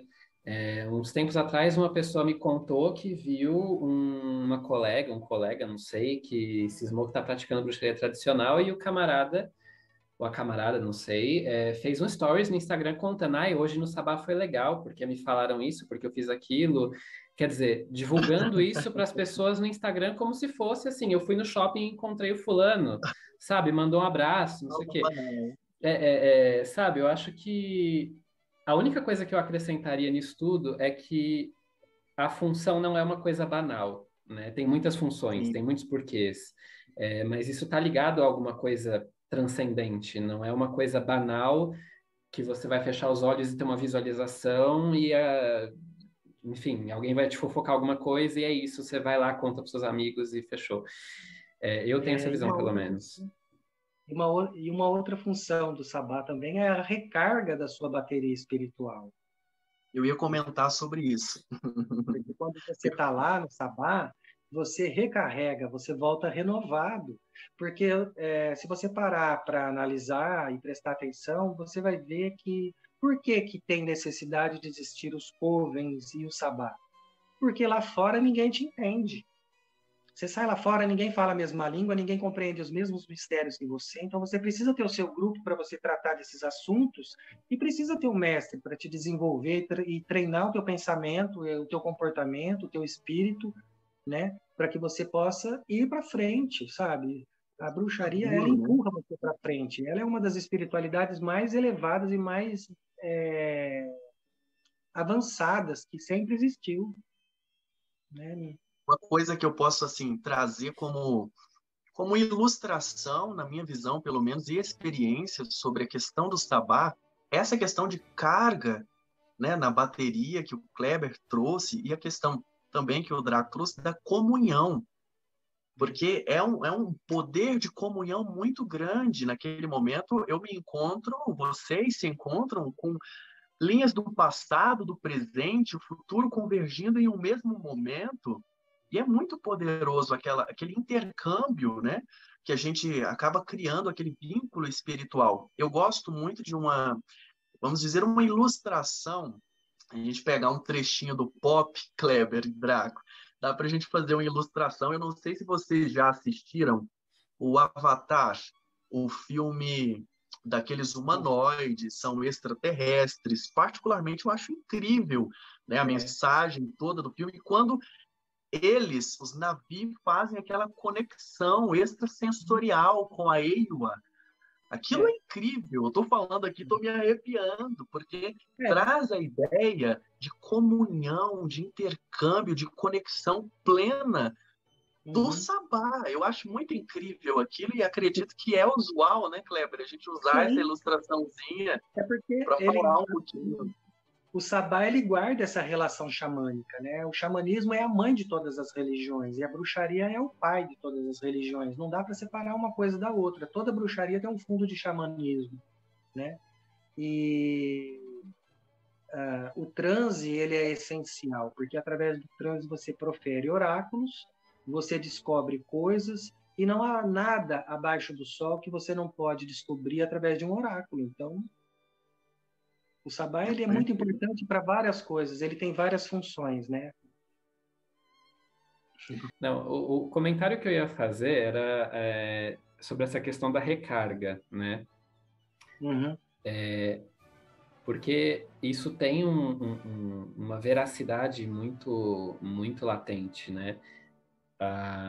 Mais ou menos daquela forma, né, que funciona, eu enxergo dessa maneira, pelo menos. Mais ou menos daquela forma como na missa católica você vai e come a hóstia e você tem o ato de comunhão para que você faça parte da comunhão dos santos, né, do corpo da igreja. A questão sabática tem um pouco disso, né, no sentido de você voltar revitalizado por conta desse estar junto com essa corrente de pessoas, de indivíduos, de seres que estão ali dentro daquele processo. Eu tive mais de uma experiência onde eu estava assim mal, me sentindo já há dias desvitalizado, etc. E aí eu tive as orações, tive um sonho onde eu congregava com os antepassados, com esses processos, né? E a partir dali eu acordava no outro dia completamente vitalizado, bem disposto, com ideias para resolver os problemas, etc. E tem uma situação na minha família, assim, a minha avó quase faleceu quando tinha lá seus 40 anos por aí. E ela contava que na cama do hospital ela teve essa experiência, onde ela entrou num processo em que ela via os espíritos, ela estava em comunhão com esse mundo, né? E a morte vinha pegá-la e aparecia a Madonna, segurava na mão da morte e falava: ainda não, ela tem uma missão para cumprir ainda. E ela me dizia que essa missão era cuidar de mim, porque, enfim, ela teve um filho que ela perdeu, de uma certa maneira isso se foi um alinhamento para ela. E a partir ela disse que a partir dali algumas coisas entraram em perspectiva. Ela sabia quando ela ia morrer. Então eu fiz 18 anos, ela 80 e ela faleceu. E ela me falava isso: eu vou viver até você ter 18 anos. E aquilo lá atrás foi porque eu queria cuidar de você. Então intercederam por mim ali naquele contexto. Eu vejo, eu comparo com as minhas experiências, né? E a minha avó e algumas pessoas da minha família de gerações mais antigas tinham essas experiências que eu chamo sabáticas, mas que tinham outro nome para gente. E para mim isso é sabático, isso. Você ter essa congregação com o mundo espiritual, receber esse direcionamento, receber vida, porque a pessoa estava para morrer, ou receber ânimo, porque você já não tem mais força para continuar numa coisa, numa batalha, numa situação que você está vivendo. E isso acontece. E para mim, eu não sei, mas eu passei a olhar para as situações e para as pessoas mais ou menos dessa forma. Se aquilo que você está vivenciando está agregando na sua vida, está te dando força para viver, está te edificando enquanto ser humano, eu acho que isso está num caminho legal. Mas às vezes não tá. Eu vejo casos por aí, né? Tipo, eu aconteci, mas a pessoa tá só indo ladeira abaixo e nada parece parar, né? Era só nesse sentido, assim, eu queria só dividir essa questão, essa percepção, porque eu venho refletindo muito sobre isso nos últimos tempos, né? Porque a falar sobre o sabá, sobre esse processo todo, parece que está ficando mais frequente no meu círculo social, né? E são coisas que a gente observa, né? Enfim, eu não sei. A morte, ela é presente na vida das bruxas, dos bruxos, né? A gente acaba assistindo a morte de quase todo mundo, né? E isso é muito bruxo, né? Porque é aquilo que a gente ensina dentro da bruxaria lupínica, porque assim, o teu espírito ele é eterno, né? Ele tem uma vida eterna, né? Então, dentro dessa linha da vivência da vida do teu espírito não morre, quem morre é o humano, humanos reencarnam e morrem, né? Espírito não. Então, essa breve passagem que a gente tem aqui na Terra, né? Nós somos deuses experimentando uma vivência humana, então por isso que o trabalho de ego ele é importante. Eu acho que essa questão, né, das múltiplas vivências, né, e que a gente vai agregando questões, já liga com a próxima questão que a gente tinha para trazer aqui, né? Kleber, você disse que existe, né, dentro da tradição lupino, vocês têm esse conceito de somar sempre e subtrair nunca. Mas então eu queria entender como que funciona esse somar sempre. Vocês escolhem aquilo que é agregador para vocês, aquilo que está alinhado com a tradição, ou tudo, de uma forma ou de outra, acaba sendo valoroso para a caminhada de vocês? Como é que funciona esse processo de somar sempre e subtrair nunca?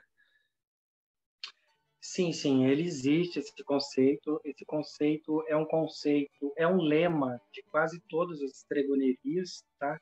Porque é comum uma estrega não desperdiçar poderes. E conhecimento é poder. Então, a soma, ela é muito importante. Porém, essa soma ela é válida desde que ela guarde correspondência com o nosso escopo de conhecimento, né? Porque você precisa ter o olhar clínico para identificar o que é tradicional e o que é balela, né? Você não vai trazer e anotar dentro do seu livro. Nós temos um livro da família que chama Livro dos Lobos. Ele é desse tamanho assim, tem 500 páginas, escrito à mão. Então, esse escopo de conhecimento você vai guardar ali para sua posteridade, e talvez quando você morre e depois reencarna, você possa ter o egresso de volta na tradição lupínica, sendo reiniciado, readotado, vamos dizer assim, por um lupínico da época, você não vai anotar no seu livro para guardar uma coisa que não guarda correspondência, né? Com os mistérios da tradição, com aquilo que é tradicional, né? O que é tradicional, né? Eu tenho visto um movimento na internet dos bruxos modernos antitradicionalismo, né? E se esse movimento for para frente, vai ser uma perda muito grande e uma falta de respeito enorme, porque as pessoas estão virando as costas para a própria ancestralidade, para aquilo que lá atrás deu origem ao que eles estão tendo acesso hoje, né? E é por isso que essas pessoas acabam não tendo acesso às coisas tradicionais propriamente ditas e vivem aí de qualquer jeito, né? Não faz os trabalhos que precisa ser feito. A maioria das pessoas querem aprender a fazer magia, quer ter poder. Eles querem ter poder. Eles não querem ter poder sobre si mesmos. Eles querem ter poder para controlar os outros. Entendeu? Esse é o problema do ego, né? E de uma pessoa que não tem Lúcifer esclarecido na cabeça, né? Não tem lucidez, né? Esse é o problema maior. Que a lamparina da cabeça não está acesa, né? Então algumas pessoas acendem, né? Outras não. E isso evidencia quem é da raça bruxa e quem não é, né? O Michael Howard, ele fala num artigo da The Keldron a respeito do relâmpago da meia-noite, sobre iniciações, né? Onde os próprios os deuses dão a iniciação para a bruxa, né? E a maioria de nós já vivenciou algo parecido em algum momento, né? E conforme você vai cavocando para esclarecer, você encontra esse momento, você acaba relembrando dele, né? Isso é importante. E nós estamos tendo um papo muito sabático, né? Então, eu espero que os espectadores aproveitem bastante desse conhecimento, porque isso é uma coisa que é para a vida toda e talvez uma vida só é pouco para falar sobre tudo isso e vivenciar tudo isso, né? Você citou lá atrás o Austin Osman Spare, né, como um exemplo de um bruxo. Eu sou fascinado pelo trabalho dele, pela arte dele, pelo que ele pregava, e eu faço algumas leituras um pouco diferentes do que algumas pessoas fazem, no sentido de... Eu não acho que é uma questão de desconstruir, né, de jogar fora a tradição, o que ele propõe, né? Eu acho que está além disso, é uma questão mais sabática, de realmente você ser capaz de se refinar, né? De ter esse congresso, né, como mundo espiritual, de uma forma vertical, de uma forma agregadora. E realmente, eu acho que essa conversa toda, ela precisa servir para quem tiver interesse, né, que está ouvindo a gente, ser capaz de refinar os próprios conceitos, de refinar as próprias experiências, né, de buscar onde refinar isso, de buscar realmente dignificar esse processo todo. Porque é real, eu vivo desabafando com o Giovanni. Eu vejo na nossa comunidade, porque isso é uma... Isso é uma comunidade, né? Por mais que muitas pessoas dela se odeiem, falem mal umas das outras, é uma comunidade de pessoas com os mesmos interesses. Mas você vê essas movimentações, por exemplo, de tempos atrás teve, porque a bruxa cristã não existe, e a Inquisição, né? Ou então, porque não existe bruxaria fora de Gardner, fora da Wicca e dos movimentos modernos. Essas coisas, Bruxaria né? nasceu na década de 50. Não há bruxaria anterior à década de 50. E nem em nenhum lugar que não sejam as Ilhas Britânicas, né? Você tem isso. E assim, você tem essa questão do sabá que vai para os stories do Instagram, né? Você tem conforme os conceitos vão sendo falados aqui no nosso meio, eles também vão se superficializando. Então, eu acho importante esse esforço contínuo, porque você tem que se refinar, né? Eu penso assim, pelo menos, e eu acho que você, Kleber, está proporcionando uma ocasião perfeita para esses assuntos. A bruxaria moderna, em forma de religião, as pessoas precisam compreender que a respeito disso é uma bruxaria, assim, que é uma religião que não contém nem um terço de bruxaria, na verdade, né? Porque a bruxaria, ela nunca foi religião, né? A bruxaria é uma espiritualidade, é uma sabedoria espiritual, né? Que se comporta através de certas tradições espirituais. E a religião é uma coisa que tem dogma, então ela é contrária ao propósito da bruxaria, porque a bruxaria te liberta, o dogma te prende. Então, né, nós, inclusive, nós bruxas, nunca precisamos de verdade de uma religião, do religare, porque nós nunca estivemos desconectados da nossa fonte espiritual, entendeu? E esse é um fundamento que você não vai encontrar na internet em nenhum lugar por aí, isso é uma coisa verbal, transmitida. Você nunca esteve desconectado da sua fonte espiritual. Então, quando você olha para dentro, ao invés de olhar para as festas lá fora, e para os eventos, e para a internet, você acaba se situando no tempo e no espaço, e aonde você precisa estar realmente, né? Porque lá fora você se perde. É o mundo mundano foi feito para isso. Aqui fora você se perde, né? E as pessoas não têm esse conhecimento, né? Eles acham que a religião que contém feitiçaria, que contém um terço ou menos de um terço de bruxaria, é o todo da bruxaria, mas não é. Né? É importante? É. Tem a sua beleza? Tem. Tem a sua riqueza? Tem. Nenhuma bruxaria é melhor do que a outra. Mas qualidade faz a diferença, meu. Entendeu? E um trabalho sério de bruxaria, com certeza não tem essas brincadeiras que tem por aí. Esses tempos atrás, uma pessoa me perguntou, por que você voltou para as sombras? Né? Antigamente você era tão ativo no Facebook, na internet e tal. Faz acho que uns 7 anos que eu me desapeguei do Facebook. Justamente porque eu não via nada que me acrescentasse. Não tem propósito, né? Para minha vida. E eu estava me tornando uma pessoa escrava daquilo ali. Eu não gosto de ser escravo de ninguém e de nada, né? É isso que Heródias e Arádia, né? São duas versões da mesma faceta de energia. É isso que ela ensina. Você tem que se libertar. Então, quando você passa a enxergar que você está se tornando um escravo de alguma coisa, imediatamente você tem que se libertar daquilo, porque pode se tornar irremediável depois, né? E a escravidão também te limita, também te traz uma carga de sofrimento, e apesar de que tem um lado bom de todo sofrimento, o sofrimento também abre a mente, né? Também te toca, também te congrega, o sofrimento ele também é um sabá, né? Entre todas as funções que o sabá tem, também tem o lado do sofrimento. Tanto é verdade que existe a borracheira, né, com o pessoal da ayahuasca, né? O pessoal toma ayahuasca, eles vivenciam um sabá onírico, certo?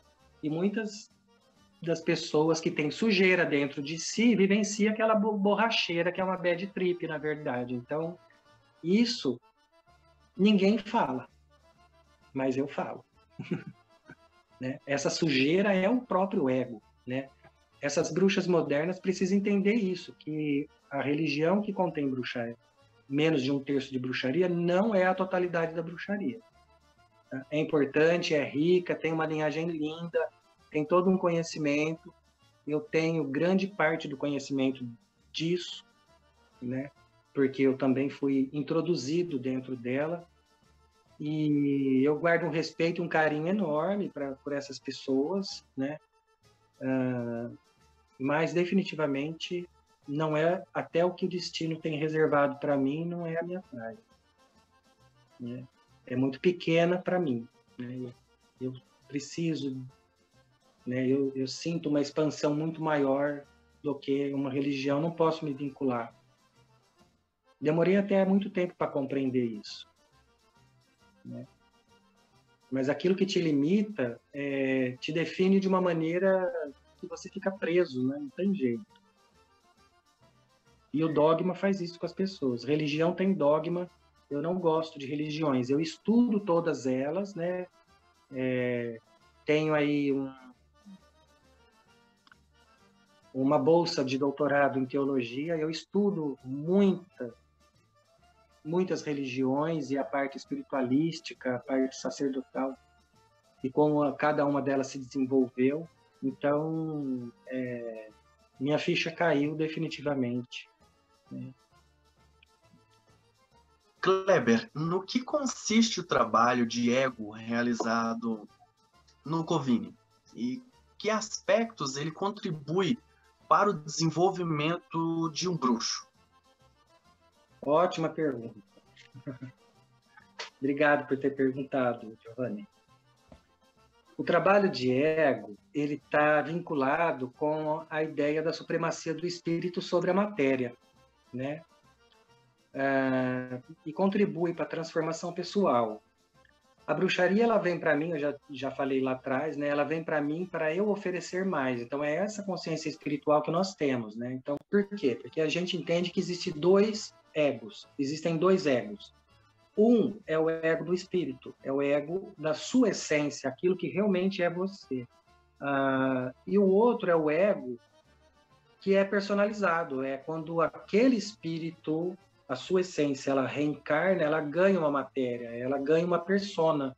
Então você acaba, nesse mundo ordinário, se desenvolvendo mais para o lado dessa persona e esquece o lado do espírito, né?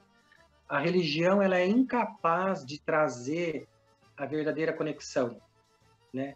Por quê? Porque você nunca esteve desconectado, não há o que se conectar ali, entendeu? Então esse é o primeiro erro das religiões, né? E sendo essa a essência espiritual e o outro a encarnação dele, que toma uma consciência limitada, né? O trabalho de ego, ele visa abrir os planos do nous, né? Que é a mente, a fim de somar as lembranças do primeiro ego, entendeu? Mas não antes de realizar o trabalho dos lobos, né? E nisso reside o mistério dos irmãos gêmeos, né? Entendeu? Porque um é o homem de um espírito e o outro é o homem de construção, mas é o homem da matéria também. Então precisa... Abel e Caim têm essa relação, né? O primeiro assassino, o primeiro feiticeiro, né? Caim significa... Vamos começar por Abel. Abel significa barro. Então, quando Caim mata Abel, né? Caim significa escolha, isso está ligado ao livre-arbítrio. Então, quando Caim mata Abel, ele mata o barro, ele se desprende do barro, da matéria, ele é o homem do espírito, né? E todos os mitos dos irmãos gêmeos, eles tratam disso. E essa contribuição, esse simbolismo tem a ver com o ego do espírito e o ego personalizado. O ego do espírito a gente chama de individual. Helena Petrovna Blavatsky, ela abordou um pouco disso, porque essa história de egos, ela é explicada antes de Freud, né? O Freud, ele criou uma ciência diferente para ver o ego, né? E nós não trabalhamos com o ego a partir das ideias de Freud, a partir das ideias da psicologia moderna. A gente trabalha com a ideia esotérica da bruxaria que tinha lá atrás, né? E então, assim, quando você realiza esse trabalho, você passa por um período de sombras, você passa por um período de aditamento das suas virtudes e você vai lapidando todo o seu caráter a partir daí, né? Existem rituais que te ajudam a impulsionar, a compreender. Quando você lê um rito e pratica ele, você passa a se conectar também com aquela energia e aquilo vai abrindo quem você é de verdade, né? E é aí que você mostra o Deus que você é, ou a deusa que você é aqui na Terra.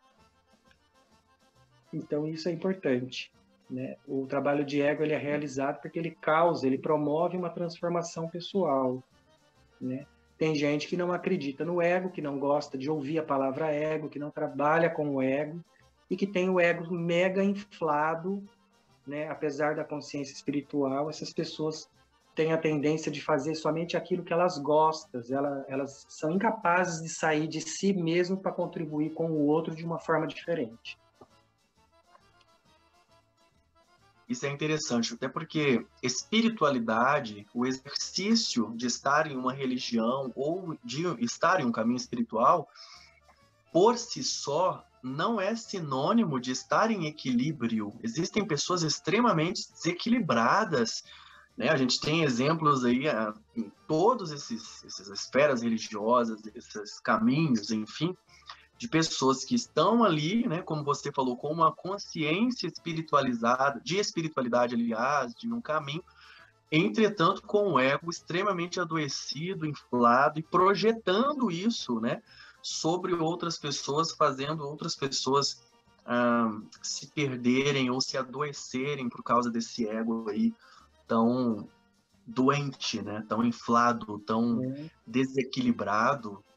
E por que que o perdão, né, e o pecado são duas coisas importantes para um verdadeiro bruxo e bruxa? A maioria das pessoas tem um certo receio na bruxaria de falar a respeito disso, né? Porque elas não compreendem de verdade.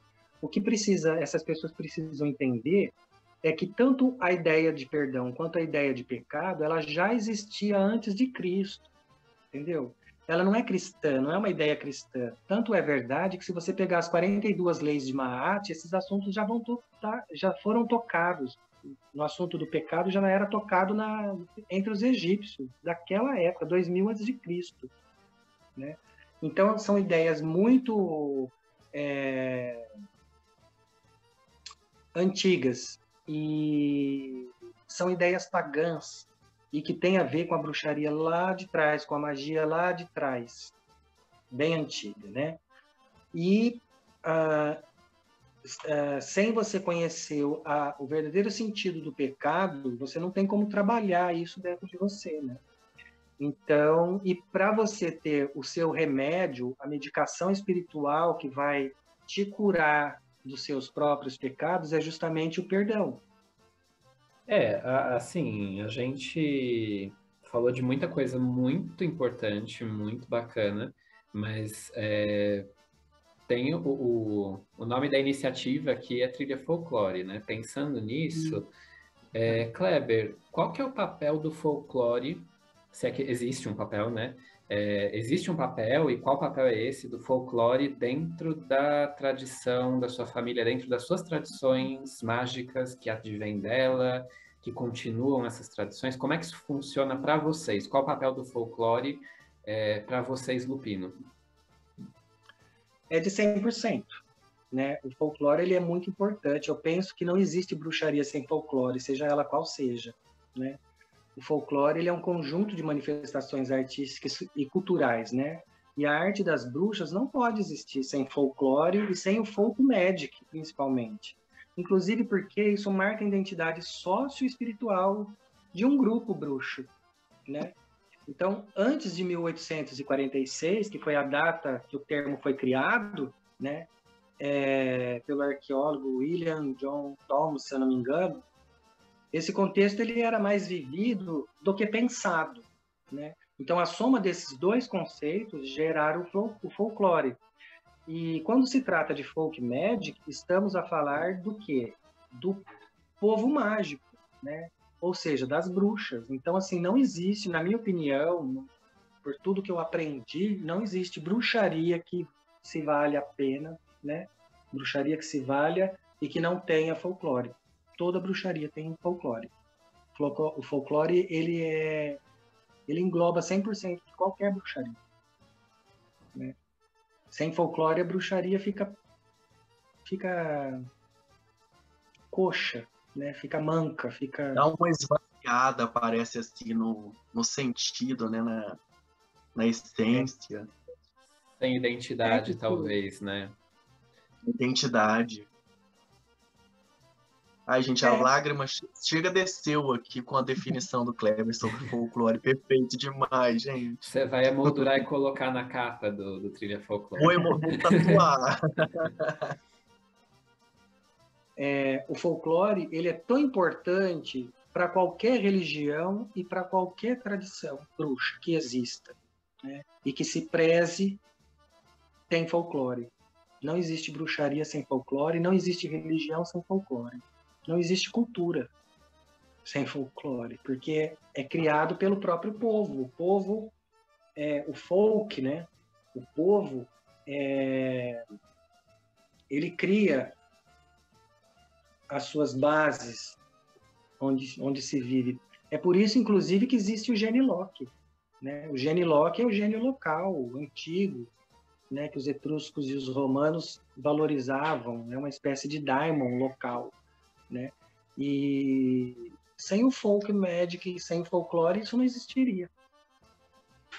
É folclore e ancestralidade, né? Uhum. Ancestralidade de um povo, né? A importância do folclore, ela é de 100%, tanto para a nossa tradição lupínica, quanto, na minha visão, eu falando, né? Tanto para as outras bruxarias também.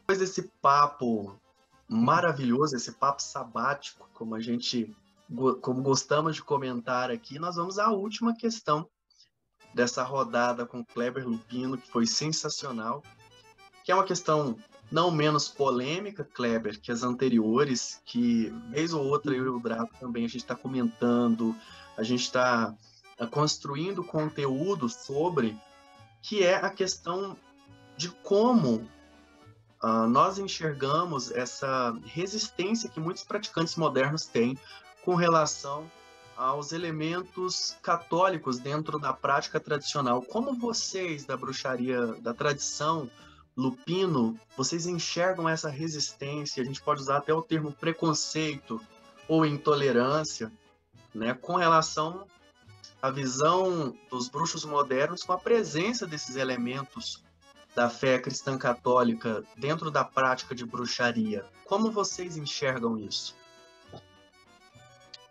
Tá. Primeiro que esses fundamentos, esse preconceito, ele não está fundamentado, ele não é... Ele realmente, na minha visão, ele não é uma coisa válida, porque o cristianismo ele é muito bruxo, né? Ele contém elementos. O cristianismo, a minha única animosidade com relação ao cristianismo é que os porta-vozes deles se pretendem a ser a única verdade que existe e não reconhecem as outras, tá? No entanto, no meu conceito, Jesus Cristo, para começar, Cristo vem de Crestos, que era um título, né? E esse título de Crestos é dado a qualquer hierofante que se propõe a ser um sacerdote. Tá? Então, eu sou Crestos, você é Crestos, todo sacerdote é um Crestos. Então, nós somos portadores de Crestos, porque Crestos significa a ordalha que você passou. Você foi lambido pelas águas da ordalha. E quando você tem as suas águas, o elemento água ele tem a ver com o sentimento. Quando fala Jesus Cristo andou sobre as águas, ele não andou de verdade sobre as águas, mas ele tinha o controle do sentimento dele. Entendeu? E ele sabia para onde ele estava indo. Ele sabia que ele ia morrer, inclusive, porque ele estava batendo de frente com a estrutura sacerdotal que mandava ali, né? Então, assim, existem diversas contradições dentro do próprio cristianismo, tá? Inclusive, tem uma passagem de Daniel muito antes do cristianismo existir, que o cristianismo é uma religião que foi criada e desenvolvida por Constantino e Bartolomeu, depois da morte de Cristo. Cristo nem era cristão, ele era apenas um Crestos, né? Por isso eu chamo Yoshua Crestos, né? E esse Daniel ele já fala das estruturas geomânticas, né? Lá atrás, tipo 200 anos antes de Cristo. E isso fundamenta Ifá, inclusive, né? Poucas pessoas sabem disso. O cristianismo ele é bruxo por quê? Porque ele faz as pessoas virarem santas, deusas, vamos dizer assim. Então, assim, eles mantêm os corpos dos santos, né, nas criptas. Eles trabalham com os poderes dos mortos, né? Inclusive, o Vaticano foi fundado e levantado em cima, ele foi erigido em cima de um cemitério etrusco, que a deusa Vatica era a dona dos mortos e do cemitério ali, entendeu? Então, assim, e ele guarda correspondência mágica. O cristianismo é muito mágico. Acender uma vela é um ato mágico, né? Então, só que ao mesmo tempo ele tem aquelas leis judaicas que limita, bloqueia, principalmente a parte da bruxaria, né? Quando fala, não deixarás uma bruxa viver, entendeu? Mas assim, poxa, o que dizer da bruxa de Endor, né? Que era uma estrutura de raízes babilônicas muito antigas e que estava vivendo naquele trecho de Israel. Então, assim, Saul, quando consultou os mortos, né, a parte do oráculo, a necromancia, tem muita magia dentro do cristianismo, entendeu? Se você filtrar e saber utilizar elas, vale muito a pena, né? Eu, assim, aprendi dentro da bruxaria que a gente tem que se desvincular de todos os tipos de preconceito. Isso é liberdade. A verdadeira liberdade é você trombar com um desafio e aquilo não ser um desafio para você justamente porque você sabe lidar com ele. As pessoas não entendem o ódio e o amor. São faces da mesma moeda, são faces diferentes da mesma moeda. E a raiva, ela existe, poucas pessoas falam sobre isso. Todo mundo sabe hoje o que é o amor, mas de tantas pessoas falar, já até banalizou. E Osho fala muito disso também, né? Porém, poucas pessoas sabem o que é a raiva. A raiva é um sentimento da pessoa quando ela se esbarra numa situação que ela não sabe lidar. Aí ela sente raiva. Então a raiva não tem a ver com o outro, a raiva tem a ver com a pessoa que está sentindo, entendeu? E isso é um mergulho nas águas, né? Porque sentimento, todo sufixo, etimologicamente falando de novo, todo sufixo de uma palavra, casamento, sentimento, tudo que termina em mento significa terreno. E quando você fala terreno do sentir, você está falando do sentimento. E, obviamente, tem que tocar no elemento água, porque é a água que é o elemento do sentimento. Entendeu? Então, assim, isso vai esbarrar na alquimia, né? E na alquimia tem muita magia, tem transformação, né? E os 7 metais e os outros metais, né? Existem dentro do nosso corpo, né? Nosso corpo tem uma estrutura de 70% de água, mas também contém muitos metais, né? E esses metais, eles são os eletrólitos, que quando são equilibrados, quando você toma um soro na veia, você está repondo os seus eletrólitos. Eles são fundamentais para o funcionamento do organismo e um faz contato com o outro, tem a sinopses, tá, neurônio e tal. E isso é importante, as pessoas não sabem disso, né? Então, o cristianismo, ele é muito feiticeiro, ele é muito bruxo, apesar de que ele mesmo renega as próprias raízes bruxas que ele tem. Entendeu? Portanto, ele é uma religião, na minha opinião, uma religião desnecessária e automaticamente limitante, que produz um conglomerado de pessoas que ao invés de amar realmente a figura de Jesus, eles não amam, eles têm medo, né? Atuam e operam pelo medo, né? Eu acho que estão aí mais próximos daquele significado ali dos fariseus que Jesus, com quem ele teve tanto embate, né? Eles não são livres de verdade, eles estão presos dentro desse foco e ponto de conforto deles, e eles têm medo de sair desse ponto de conforto, então eles defendem com unhas e dentes o livro sagrado que tem tanto erro, né? Tem mais de 2.000 erros dentro da Bíblia, erros teológicos e erros de tradução, né? Tem muita coisa errada ali, né? Mas eles negam até isso, então eles são chamados de cegos porque o pior cego é aquele que não quer enxergar. Então, fica a dica aí para quem... Só que assim, como eu fui ensinado dentro da bruxaria não ter preconceito, eu estudei tudo isso, mas eu não tenho preconceito com relação à religião em si. Eu acho ela desnecessária porque, na minha opinião, ela não promove nenhuma evolução para o teu espírito. Apesar que tem gente que evolui para trás também, é uma evolução, né? Mas assim... contém dogmas, e o dogma limita, então religião é aquela coisa, a gente nunca teve desconectado da nossa fonte espiritual, a religião se torna desnecessária. A religião, ela serve para guiar quem tem que ser guiado, ovelhas, entendeu? Cabras e lobos não tem essa de ser guiado por religião, né? Isso é verdade, nem jaguares. Nem jaguar, nem dragão. Aliás, eu queria falar assim, tem muita gente a respeito do dragão, muita gente fala do dragão, em tradição de bruxaria, como se fosse aquela imagenzinha do dragão, né? Aquele dragãozinho europeu ou chinês, mas não. O dragão, ele é uma estrutura astrológica cuja cabeça do dragão e a cauda do dragão são tradicionais da astrologia tradicional e tem a ver com para onde a humanidade tem que ir, que é a cabeça, e o que ficou para trás e que não serve mais, que é o rabo do dragão, a cauda. Então, essa visão do dragão, ela está guiada, ela existe para guiar o destino das pessoas, né? E é muito importante porque uma é benéfica e a outra é maléfica, e tem todo um estudo que se desenvolve dentro da astrologia com relação a isso. E no cristianismo aborda o dragão dentro do Apocalipse. E o maior erro que o cristianismo comete com relação ao Apocalipse é que o Apocalipse nunca foi o fim do mundo e nunca foi uma coisa Walking Dead, entendeu? Apocalipse, apoca significa fora, elipse se trata da elipse da astrologia. Então, dentro da elipse, onde os 7 planetas tradicionais vistos a olho nu se manifestam, e todos os planetas se manifestam, existe a elipse.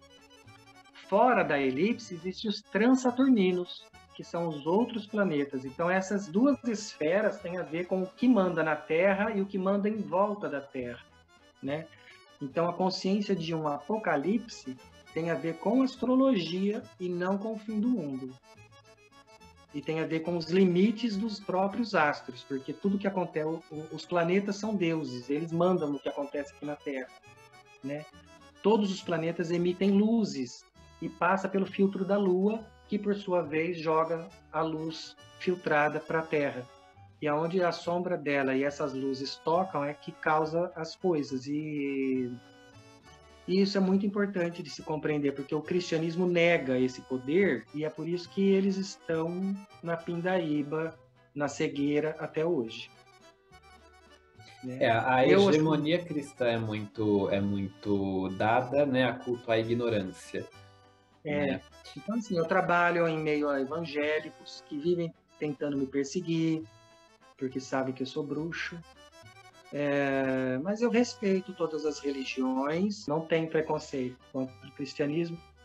Inclusive, eu gosto de muitas partes, e até mesmo num dos trabalhos que a bruxaria lupínica faz, é um trabalho que começa numa viagem no paganismo e termina no cristianismo. Então, a gente vai ter contato com Reprobus, que é um lobo, é um sinocefalo, e que ele é Lupercus também, né? É uma versão cristã de Lupercus. E quem foi o mestre dele foi o diabo na história. Isso está nos contextos da história, né?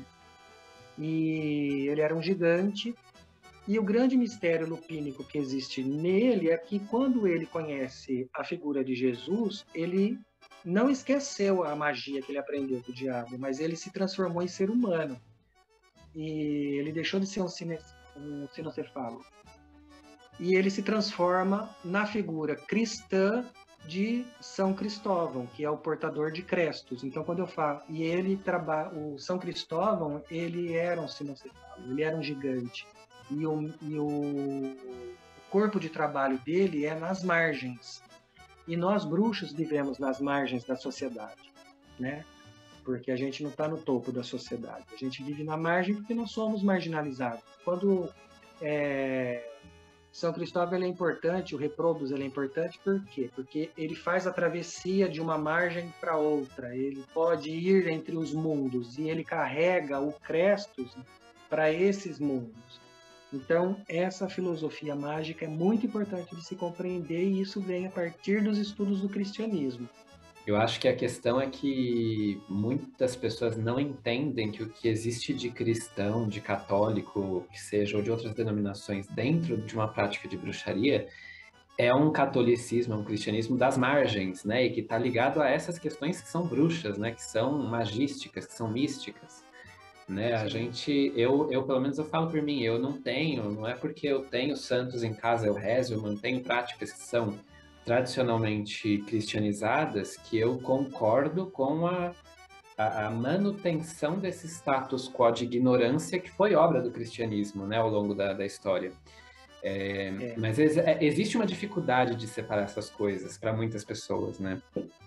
E o que eles mesmos desconhecem, né, os correligionários cristãos, desconhecem que o cristianismo possui muitas santas e santos que são bruxos, né? Como, por exemplo, Santa Marta, e poucas pessoas conhecem Santa Lúcia, mas Santa Lucy tem um contexto de purificação, de invoque, né? E até mesmo para a religião nórdica. Então, assim, existem muitas santas bruxas que têm um contexto de bruxaria mesmo.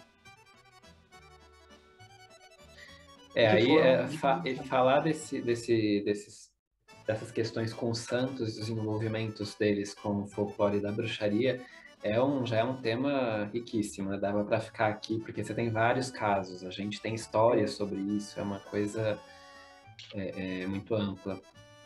Kleber, a gente gostaria de te agradecer pela sua contribuição maravilhosa hoje para a Trilha Folclore. Eu tenho certeza que todas as pessoas que assistirem este vídeo serão enriquecidas com todo esse conhecimento tradicional, todo esse conhecimento que você carrega contigo, que é muito, muito, muito importante. Então, muito obrigado pela sua participação, por você ter somado hoje com a gente através do seu conhecimento, através da sua vivência, da sua trajetória. Eu que agradeço, foi muito sabático. Eu agradeço também, tá? Da minha parte, assim, foi uma honra poder participar dessa conversa aqui, assimilar tanta coisa, né? Deixar um pouquinho enfim, do que eu posso oferecer, mas assimilar tanta coisa, aprender tanta coisa, a gente aprende muito em todas essas discussões, quando elas são sabáticas, né? Então, muito obrigado, e havendo o convite aí, o Giovanni abrindo essa porta, estamos aí. Okay. Obrigado também, Draco, por estar aqui com a gente, por estar sempre somando nesse trabalho com a Trilha Folclore, e a gente está junto porque o propósito desse projeto é justamente essa difusão de conhecimento, a gente poder estar promovendo esses papos maravilhosos, essa confluência de saberes, de conhecimento, de folclore. Então, muito obrigado a todos e até o próximo encontro, até o próximo vídeo. Um beijão, pessoal!